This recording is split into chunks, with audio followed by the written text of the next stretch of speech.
Before we get into this gem of a movie, let's talk about Tubi. As time goes on, streaming services are getting worse and worse, forcing you to watch ads just because you didn't sell your soul to buy the highest tier subscription service at the time, creating complex bundles to confuse the general audience to spend more money each month, pumping out mediocre or horrible content to justify to shareholders that their streaming service is the top dog and the line will go up. What if there was a free streaming service where you can watch movies, TV shows, even exclusive content by independent creators? The only downside is occasional ads here and there about every 15 minutes or so. Sounds like a pretty good deal, right? Well, let me introduce Tubi, a streaming service that recently outperformed Disney Plus, Peacock, and Max. How is that possible? One reason, it's free. Most other streaming services require you to pay upfront fee, and you don't even know what content they have out there until you actually pay the fee. This fee is not consistent, by the way. They can change it at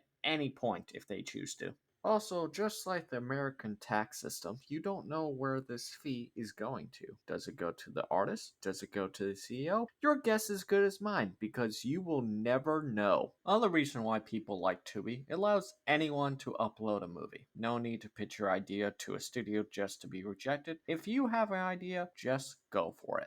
Of course, this leads to an endless amount of content if they spend time searching around for the good stuff. How is this any different from Netflix, which charges you a upfront fee and calls you a very bad boy for even thinking about sharing your password with someone? Just like YouTube, eventually you learn how to use the system and you find your own niche of content. My niche within Tubi is bad movies, like a movie about a racist ghost. It's white again! Whiter than white! Snow White. Snow White! Whiter than a cloud of snow dust. Whiter than a cloud of snow dust! Horrible CGI.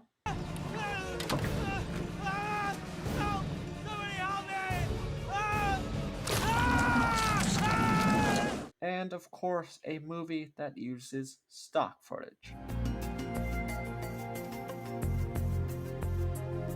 While searching through the dumpster, I found a gem like no other. So grab a snack, it's time once again to watch a YouTuber make fun of a movie that you never heard of. Let me set the stage for this movie. Wordy went to a Juneteenth celebration. While she was at the celebration, someone came up to her and gave her a card saying, "Please check out our movie about human trafficking, a serious problem that faces our world. And if you're planning to make a movie about it, you need to present this topic as respectfully as possible." 1 minute in the movie, we get a scene like this.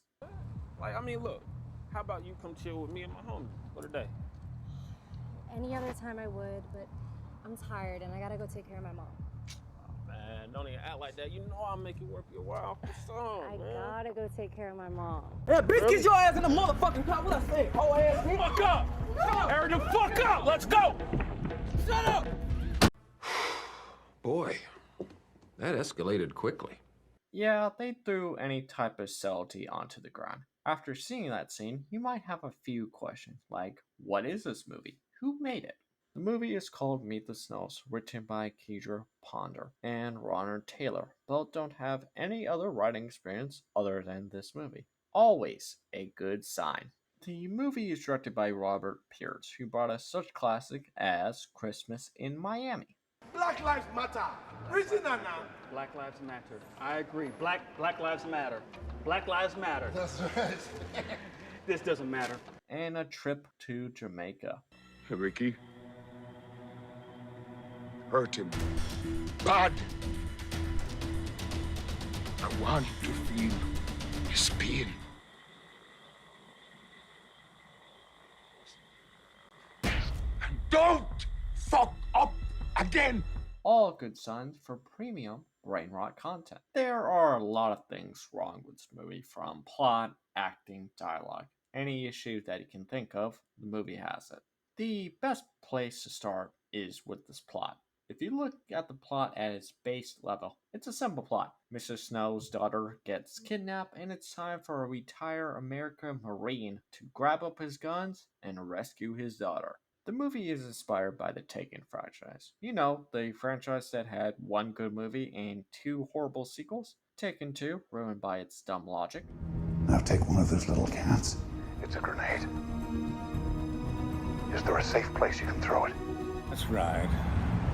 What would Christmas Eve be without a message from me? Then there's Taken 3, ruined by horrible edited action scenes.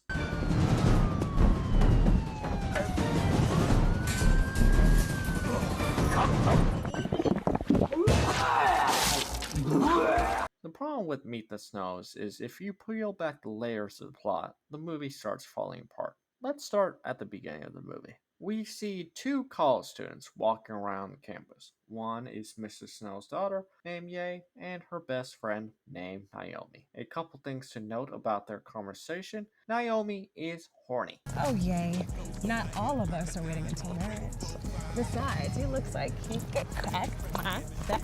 Naomi! She is trying to convince Ye to go to party with her because to her, Ye is a loser who's saving herself for marriage and has never used drugs. Naomi, not respecting her friend, proceeds to influence her to go to parties and take drugs, even though it's very clear she does not want to go. Come on, live a little, try one, please. Oh, okay. Here come the test results. You are a horrible person. If you think Naomi is still a good friend, here are some red flags. Red flag number 1. After Ye answers a phone call from her mother, Mrs. Snow. Mrs. Snow, by the way, is a detective who works on solving a human trafficking case, so of course she's a little bit overprotective with her daughter. Ye assures her mother that they are just going to a regular college party. Naomi ignores that and proceeds to take Ye to a civic club where a middle-aged man named Derek requests Naomi to bring some friends along. Red flag number 2. Who is Derek? You might want to know that Derek runs a alpha podcast. Wait to find me a fat booty girl. You ain't gonna have to worry about anything like that. I told Naomi to bring some of her girls with her. You talking about the one with the plow down? Oh yeah. Oh yeah, boy, she got a fat ass. Yeah. Naomi, knowing this, proceeds to tell Derek that Ye is a virgin. You might as well be a nun in a convent. Are you a virgin? As pure as the driven snow. No, stop telling my business, Naomi. With that knowledge, Derek proceeds to spike Ye's drink. That's crazy. Someone who runs the Alpha podcast also runs a human trafficking business? You think surely the 2 brain cells in Naomi's head know she needs to call someone that she trusts and to get her and Ye home safely. You would be wrong. She proceeds to flirt with Derek, and Derek asks one of his henchmen to get Ye a ride home. Hey yo, call your ride shift, alright? Alright, that's a bit. Yeah, we got work. That's suspicious. Luckily for the henchman, Naomi doesn't care about Ye at all, and she proceeds to help Derek load her into an unmarked vehicle. There is a special place in hell for you. While this is happening, what is our main protagonist, Mr. Snow, doing? He is going out a date with Mrs. Snow. She is expressing concern about the human trafficking case that she can't solve. Mr. Snow, being a true gentleman and a caring father, tells her, I don't care, and do you want to fuck? Baby, you got this whole chocolate man in front of you, and you cannot stop talking about this case. This leads to an insane event. While their daughter is getting kidnapped, the editor decided to intercut scenes of Mr. Snow and Mrs. Snow having sex. Why would you do this? That I'm very sorry and I apologize for the inconvenience of me not giving a fuck! The next day, Naomi goes back to the apartment. And of course, Ye is missing. She calls Derek, and here is his response. It don't matter. I already got the ass. Look, here comes the consequences of my actions chasing me right now. She proceeds to call Mr. Snow, and thought the conversation would go like this. By the way, I lost your daughter because I was horny. Don't worry, Naomi. We'll just make another one. Of course, the conversation did not go like that. They are pissed off and are asking Naomi for any information she has. She gives Derek's and the driver who took Ye's phone number. This is where the movie introduces a time limit. It's not that simple, Ryan. Do you not understand that if most victims are not found in the first 48 hours, the case goes unsolved? You heard the Vine boom. The situation just got serious. With the time limit in place and intense music playing, Mrs. Snow arms up and proceeds to enter his car. Mozzie, give me Ye's last location before her phone died. As you wish, Mr. Snow. I was not expecting that. You are not missing any context. This is the first time being introduced to Mozzie. The movie never gives any information on how a retired Marine built Mozzie. This bootleg Jarvis can do whatever the plot needs it to do. It can look through the dark web, track anyone's location with a simple phone number. It also has the power of face recognition software, able to disarm any security system, and more importantly, has better safe driving capabilities than your common Tesla. Mr. Snow uses Mozzie to track down the driver who took Ye. You might be wondering, if he can track down anyone with a simple phone number, why doesn't he just use Derek's phone number? He would know the location of his daughter better than a random henchman. You come to realize he doesn't care about the time limit. He just wants to beat some ass. For example, here's what he does with the driver. Hey, I need to charge my phone. You mind if I charge up? Yeah, man, this shit right there. Whoa, what the fuck? The driver takes him where he dumped Ye off. They bust in, and instead of finding his daughter, they find a bunch of other girls who were kidnapped. What do you think Mr. Snow is going to do first? Call his wife and tell her that he solved the human trafficking case. B, make sure they get to safety. C, immediately wave his phone around of his daughter, demanding these terrified girls to give him an answer. Have any of you seen this girl? Them bitches ain't gonna tell you shit. Fuck off! Congratulations, Mr. Snow. You choose option C, and you win the prize of being a piece of shit. One of the hostages told him that they already took his daughter to a secondary location. He gives them a knife and then goes back to beating up the driver.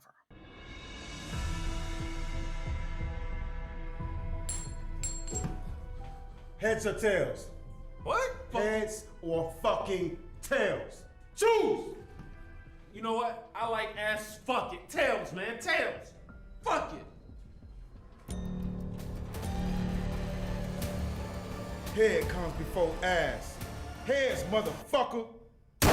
Perfection. I don't know why he decided to become Two-Face here. The movie never mentions a coin before, and he doesn't use this coin ever again. Also, what does head before ass mean? That line has been stuck in my head for months. My best guess is that Mr. Snow is trying to give him advice. Always use your brain before going after some quick ass. I don't know, and I don't think the world will know either. All I know is that Mr. Snow just wasted a lot of time, and he's no closer in finding his daughter. Mrs. Snow sends him a picture of the bartender at the club, and Mozzie uses face recognition software to track him down. Time for Mr. Snow to go undercover. He tells the bartender he got a job, and he gives the bartender $300 if he celebrates with him. While the bartender is making a drink, Mr. Snow spikes his drink to make him pass out, and this is the first thing the bartender sees when he wakes up. Wakey, wakey, Mr. Bartender. Every line that comes from Mr. Snow is perfection. Here's another one. And since I'm missing my workout, I'm making you my workout partner. He's trying to beat information out of the bartender. Mrs. Snow calls him and tells him to keep the bartender alive because she has a plan. While Mr. Snow is talking to her, the bartender breaks free, and this leads to a ridiculous fight where Mr. Snow punches him out in one punch. I can do this all day. He says, fuck it, and does this.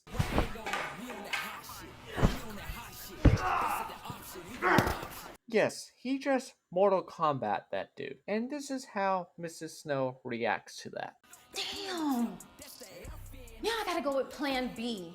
Get your butt home right now. Ma'am, he just killed someone. How often does he kill people? Daily? Because your reaction matches as finding out your dog just shit on the floor. He has ruined your plan and has nothing to show for it. You are no closer in finding your daughter. Let's see how that daughter is doing. We see her trapped in a cage. We find out boss of this whole operation is Frank, a Marine who served with Mr. Snow. He's planning to sell Ye later tonight in an auction. I would say you guys are doing an amazing job.